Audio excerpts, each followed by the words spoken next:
21 नवंबर शुक्रवार का दिन, प्रतिपदा तिथि। तो सबसे पहला 21 मतलब 2-1-3 जो दिन का भी जन्मांक रहेगा 3-12-21-30 उनके लिए सूटेबल, 5-14-23 उनके लिए नॉट सूटेबल। और प्रतिपदा में कंबरसन याद रखिएगा, तुला और मकर का हो जाएगा। तुला लग्न, मकर लग्न, तुला राशि, मकर राशि, वो भाव जिसका भी है उस भाव से बहुत कुछ काम नहीं होगा। और कंबरसन से बचने के लिए शिव जी के ऊपर पानी डाल के थोड़ा सा अभिषेक कर देंगे तो अच्छा रहेगा। आगे हम लोग बात करते हैं शुक्रवार। शुक्रवार का जो से पहला ये समझना चाहिए कि अतिगंड योग रहेगा, भव कर्ण रहेगा, अनुराधा नक्षत्र 1:56 PM, अनुराधा खत्म होकर गंडमूल शुरू हो जाएगा। ज्येष्ठा नक्षत्र का मूवमेंट करेगा। 2 नक्षत्र फल आज अगर एक बोलूँगा तो 2 समझ लेना है। पक्ष शुक्ल 12 शुक्रवार, सूर्योदय 6:48, अस्त 5:25 PM, ऋतु हेमंत ऋतु। और वृश्चिक राशि का चंद्रमा अभिजीत 11:45 से 12:27, राहु काल 10:47 से लेके 12:06 PM तक सावधान रहना। दिशा शुल पश्चिम, एकदम नहीं जाना, जाओ तो टोटका के साथ, अदरवाइज बहुत सारा परेशानी आपका सामना करना पड़ सकता है। और तो एक जो 11 बजे तक मकर राशि के लिए उत्तराषाढ़ा और धनिष्ठा को बल मिलेगा। 11 बजे के बाद केवल श्रवणा नक्षत्र को बल मिलेगा। राशि बल मकर में रहेगा। सबसे पहला आज शुक्ल पक्ष प्रतिपदा विलंब में फल, यानी कोई भी कार्य शुरू करते हो तो कार्य फाइनल होने के लिए विलंब लगेगा, थोड़ा सा टाइम लग जाएगा, इतना जल्दी होने वाला नहीं रहेगा। नक्षत्र अनुराधा 11 बजे तक, ज्येष्ठा मेनली आज 11 बजे के बाद होल ओवर द डे, तो अनुराधा तो कल बताया था। और ज्येष्ठा नक्षत्र का जो एनर्जी है, आलसपन को बढ़ाना, भाई के द्वारा कष्ट होना, पशुपालक के लिए पशुपालक का मनोवृत्ति बनना, क्रोध और ज्वाला बन सकता है, मित्र द्वारा विश्वास और बाधा, कार्य से में सहनकारी शक्ति में वृद्धि और विरोध का स्थान, मेहनत करते हो तो पदोन्नति, लेखकों के लिए अच्छा रहेगा, अभिमानिता बढ़ेगा, विलास व्यसन का इच्छा बढ़ेगा। नक्षत्र का एनर्जी का मालिक इंद्र बनते हैं। और ज्येष्ठा गंडमूल नक्षत्र है। गंडमूल का जो चंद्रमा जनरली यहाँ पर बड़े सारे नेगेटिव कार्य के लिए माना जाता है। और यहाँ पर जादू, टोना, टोटका, दंड और शत्रु से दुश्मनी, इस प्रकार का एनर्जी देखा जाता है।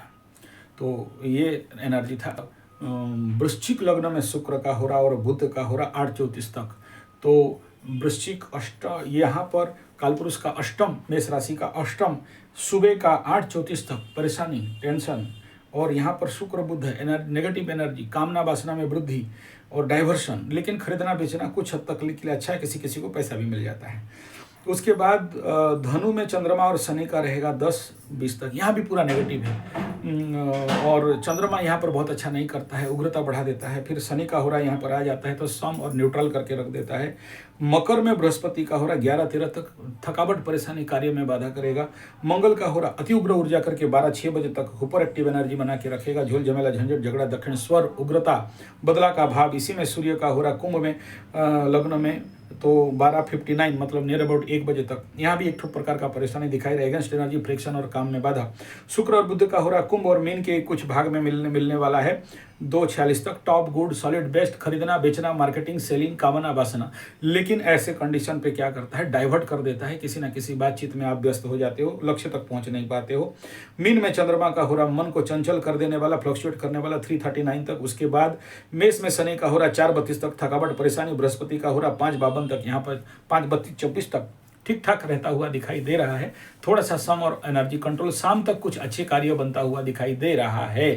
ये कंडीशन जो लोग मेरे से पुराने जुड़ित हो तो हमको पता चलेगा कि जब ऐसा कंडीशन बनता है तो बड़े सारे परेशानी नहीं चाहते हुए भी खड़ा हो जाते हैं। लेकिन शाम का टाइम देखना, दिन भर काम बना नहीं अगेंस्ट एनर्जी था, शाम तक फट फट करके काम बन जाता है, तो समझ लेना कि उस समय आपके अंदर कार्मिक ऊर्जा भी मिल जाता है, बड़े सारे कार्य बन जाते हैं। जिस कार्य को बाधा बिल्डअप हो रहा था वो कार्य खुल गया, ऐसा कंडीशन यहाँ पर बनता है। जो लोग पुराने समझदार हो उनको समझ में आएगा ये लग्न फल होरा फल का क्या है। दिन भर बैठे हो काम करने का कोशिश कर रहे हो, नहीं हो रहा है, कोशिश कर रहे हो, नहीं आ रहा, क्योंकि अगेंस्ट लग्न अगेंस्ट हो रहा मिल रहा है। लेकिन जैसे ही थोड़ा सा बढ़िया टाइम आ गया, उस समय आपके अंदर शतसिंह का बल आ जाता है और दौड़ा धूप के आपको काम आगे बढ़ा देते हो। तो ये था लग्न फल होरा फल।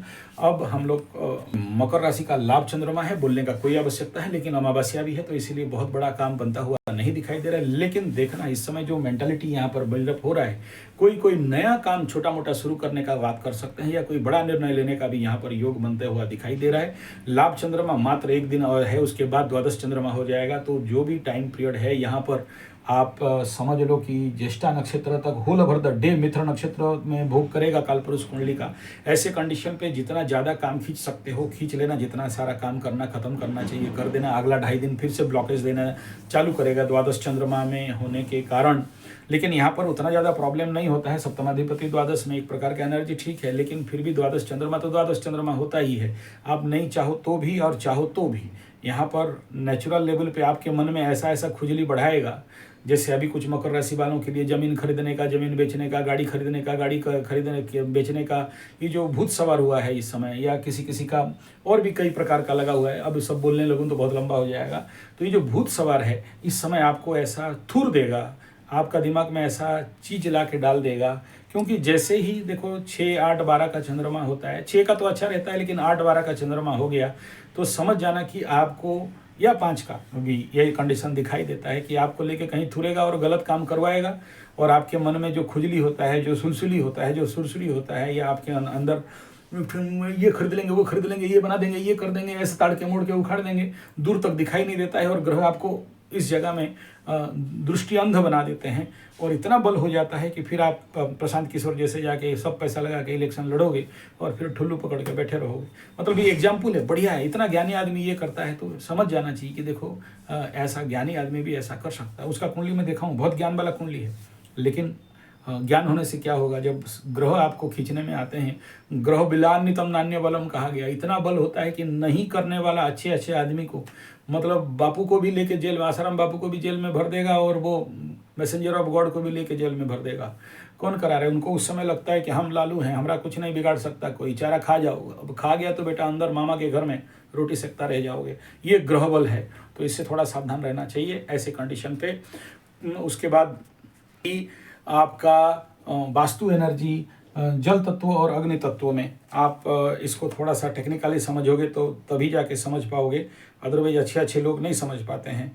जैसे मैं हर दिन वास्तुफल बोलता हूँ टेस्टोथेरेपी में, तो ऐसे कंडीशन पे क्या है कि आपको मैं एक दिन बोलता हूँ कि भाई आज दिया प्रज्वलित करके दीप जलाओ, पानी घट रख के दीप जलाओ। क्यों बोलता हूँ? यहाँ पर अभी क्या होगा, चंद्रमा का जो मूवमेंट है नॉर्थ वेस्ट डायरेक्शन 45 डिग्री का मूवमेंट में यहाँ पर क्या करेगा, वाटर एलिमेंट से फायर एलिमेंट में जा रहा है, तो जल का घट रखना है और यहाँ दिया जलाना है।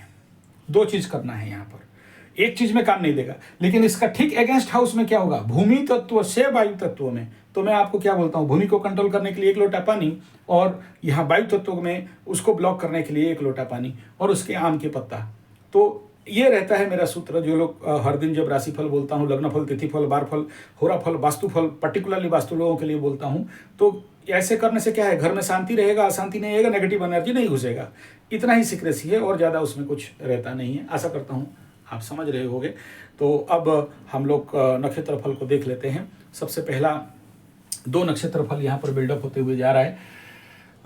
सबसे पहला आपका देखो उत्तराषाढ़ मकर, तो यहाँ पर जन्म संपद विपद क्षमा प्रत्यय साधक बद्ध तारा फर्स्ट हाफ नॉट गुड रहेगा, सेकंड हाफ गुड रहेगा। श्रवणा मकर के लिए जन्म संपद विपद क्षमा प्रत्यय साधक बद्ध फर्स्ट हाफ गुड रहेगा, सेकंड हाफ नॉट गुड रहेगा। धनिष्ठा मकर सेकंड हाफ गुड रहेगा, फर्स्ट हाफ नॉट गुड रहेगा।